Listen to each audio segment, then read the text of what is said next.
This is Hannibal here from the Hannibal TV.com, and I'm going to review CM Punk's ESPN interview that he did leading up to Collision, which is AEW's third show. Even though Rampage is really struggling, Dynamite had its fourth lowest viewership of the year, fourth lowest rating this week.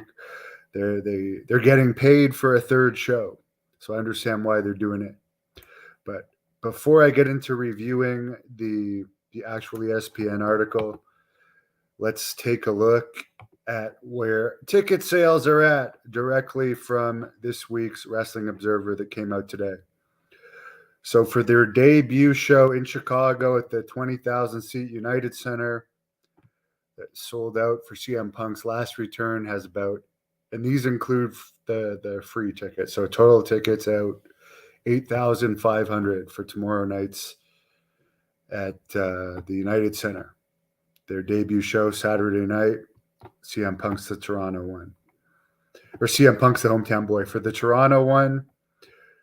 Another 20,000 seat arena. They're at just over 2,000 tickets sold, which Meltzer brings up as poor for that market. In Hamilton, which they're taping on a Thursday night, has only 883 tickets, which is really bad. Because Hamilton, for anyone that doesn't know, is actually a big city.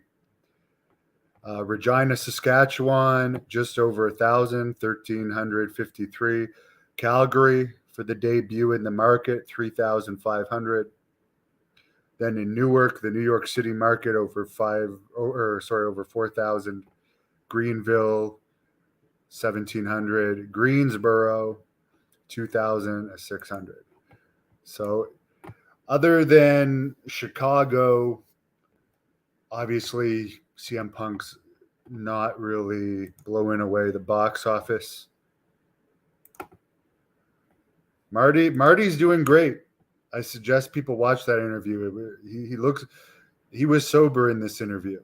So let's review this ESPN. I'm gonna take my face, or I guess I'll have to keep my face in it. But let's review this ESPN article. Again, the whole appeal of Collision is supposed to be CM Punk getting on the mic, but he's talked to ESPN now, so we can assume it's going to be something similar to this.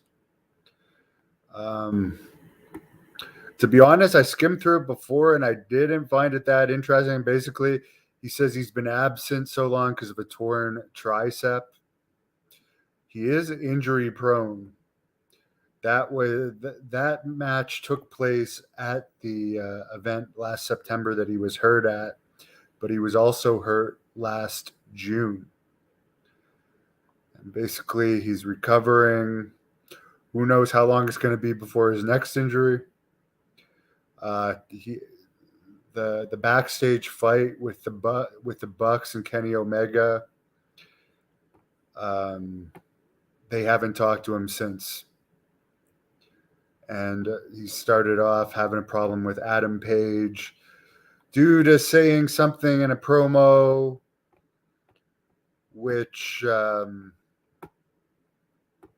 had to do with Colt Cabana's firing, where Adam Page was supposedly mad at CM Punk related to Colt Cabana's firing. Then he was stiff with CM Punk in the ring in the match. And CM Punk is still unhappy about that, but he's made up with Tony Khan. And I'll be perfectly honest with you,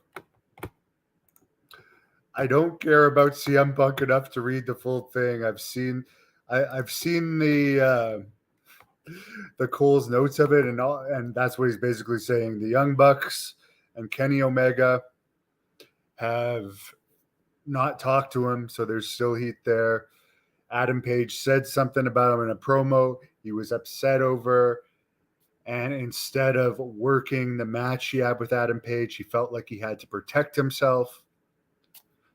So, in other words, he felt that he couldn't have as good of a match because his guard was up because he didn't fully trust Adam Page. So there you go. Yes, I was the first to break the news about Carlito being told basically by WWE it'd be breach of contract if he still does the Great North Wrestling event in Smith Falls, which, by the way, Jack Kilby has found a replacement for, who has held titles in WWE and is still in the prime of his career. He's going to announce that soon. So it's going to be a great show. And yes, some of us are glad he's back. Well, I hope that I'm glad he's back because it's more stuff to write about. But I'll be honest, I don't see Collision. I know they're going to do a decent rating for their first one, but I can see Collision like going down because, like, yes, they've got CM Punk, but after the newness of him coming back, I mean, let's just look at the ticket sales here. Like they're going to be going to arenas that are big arenas and are hardly full for the most part. So the crowds aren't going to be that hot. And yes, it's CM Punk back. Andrade, who's best known for being Ric Flair's son-in-law. Miro, who's best known for allowing Bobby Lashley to make out with his wife on top of him, or while standing over him in WWE before WWE fired him. I mean, I don't see after. I don't see after like the newness of seeing Punk again how they're going to sustain it when it's going to be mostly the same wrestlers that are already on Dynamite and Rampage. And Rampage is a show that's not doing great in the ratings. I hope it does great. I hope it does well though, because it's good for my business. I'm not wishing them unsuccess, but I'm sick of hearing CM Punk's whining, and I was never a fan of his. He's something to talk about in wrestling, but to me, like as I said, I'm too bored to even read that article fully. Ivan, I'm sorry to hear Puerto Rican female wrestler Genesis passed away.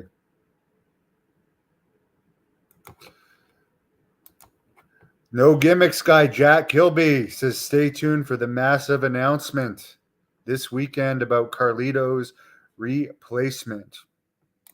I would rather see Hogan or Goldberg come back than CM Punk. And I know I got a lot of AEW fans on this channel, but I would 100 times rather see Goldberg back. And honestly, Goldberg would draw a lot better. He's better known to the mainstream. By the way, I'm going to do the Wrestling Observer review later, but Tank Abbott is having some health struggles this weekend. He's wrestled Goldberg. That's why it popped into my head.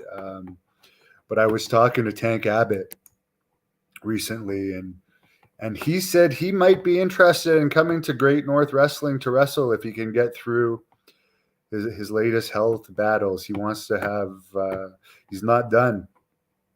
So that could be very interesting. So I'll be back after I read the Wrestling Observer and give you guys the review of the points I find interesting. I'll watch.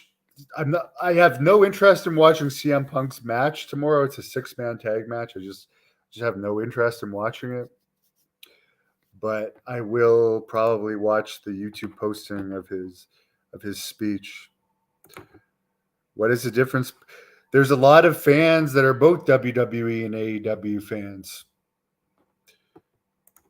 Someone agrees with me that Goldberg would be much more of an attraction. He is more expensive. I think Punk's like $3 million a year, and Goldberg is like $1 million a match. But he deserves that at this point in his career. I also think Goldberg could beat CM Punk in a shoot fight. That's just my opinion. But the big difference between WWE and AEW fans, I don't know. From watching the WWE product, there's a lot of standing in the ring, long, boring promos. That's what I mostly don't like about WWE. Too much of people just standing around talking in the ring. It bores the hell out of me. AEW, I've seen less of that, more action, but they don't have as many stars. So there's not really. I'm a somewhat Chris Jericho fan. I was more of a fan of him in WCW, but like, there's no Goldberg. There's nobody that's a big star to me that really makes me want to watch AEW. I mean, CM Punk, I was never a fan of, but I agree that they should use CM Punk if they're paying him $3 million a year, and there's so few stars in wrestling these days. Definitely sign him. I don't dispute they should sign him. Blood Hunter against CM Punk, that would be a good match. They would actually have a good feud. Blood Hunter and CM Punk would have a good match. Blood Hunter against Jon Moxley would have a good match. Blood Hunter against Roman Reigns would be a good match. That's just my Blood Hunter against Cody Rhodes would be a match that superstar Billy Graham always wanted to see. Which, by the way, Marty Jannetty did not know who Billy Graham was, but he did a very interesting interview. He had some interesting thoughts on Sonny, and he shed some light on the whole Paul Roma, Pat Patterson rumors. Told the story of hijacking a WWE tour bus in Germany. It's pretty interesting. They should use Big Show and Mark Henry as wrestlers. I fully agree. Samoa Joe, they are using my old tag team partner who I tagged with once to defeat Jinder Mahal and Yama Singh Jr. But the Big Show and Mark Henry, I would use them as actual wrestlers. 150%, because they need more star. And like, if I was Tony Khan, I wouldn't have let Regal have his release a year early. I would have kept using Regal, because these are people that if someone's flipping through the channels and they see Regal or they see Mark Henry or Big Show, it's like, okay, let's watch it. I recognize these guys.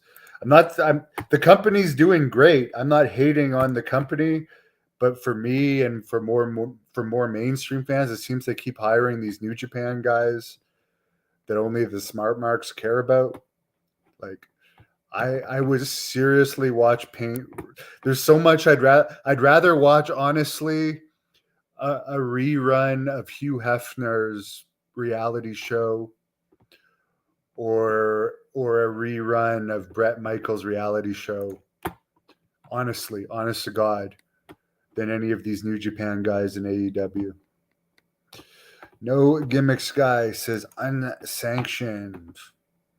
Unsanctioned Punk against Blood Hunter, I'd like to see. That'd be an interesting match for sure. Actually, it would be much better and much better drawing, and then like whoever CM Punk's going to feud with, because we all know now he's probably only going to wrestle people he trusts because of all this crap. Oh, and the whole thing about Adam Page saying CM Punk tried to fire Colt Cabana. I still don't get Colt Cabana. He seems like a nice enough guy. I saw the thing where he kissed Joey Ryan's dick in a match. I don't know why he did that, but I don't know. I don't understand the big hoopla of Colt Cabana. I don't understand. But maybe he's a comedy wrestler and I don't like comedy wrestling. Who knows? Nothing controversial about it, about his controversial interview. I guess what was controversial about it is he's going back to work for a company where he's stating that Omega and the Young Bucks are both executives in AEW. They're both executives and they're not talking to him. So that's controversial. There's 3 people in the office that are also wrestlers that are not talking to him, and he's saying he still has heat with Adam Page, and he's going back in there. So it doesn't seem like he's going to be feuding with those guys. Maybe it's all a work, and maybe they will feud. Ryback had a mega push in WWE and dropped the ball. One of the most overrated wrestlers ever, and far from relevance, and a complete loser in my dealings with him. Ryback, I would list. Ryback is someone, if anyone ever wants to do a celebrity boxing match, I'd beat the living shit out of him. I just have no respect for the guy. No respect at all. Anyways, I'll be back with the Wrestling Observer review. Thank you for watching the Hannibal TV. Please like this video if you enjoyed it and click the subscribe button to not miss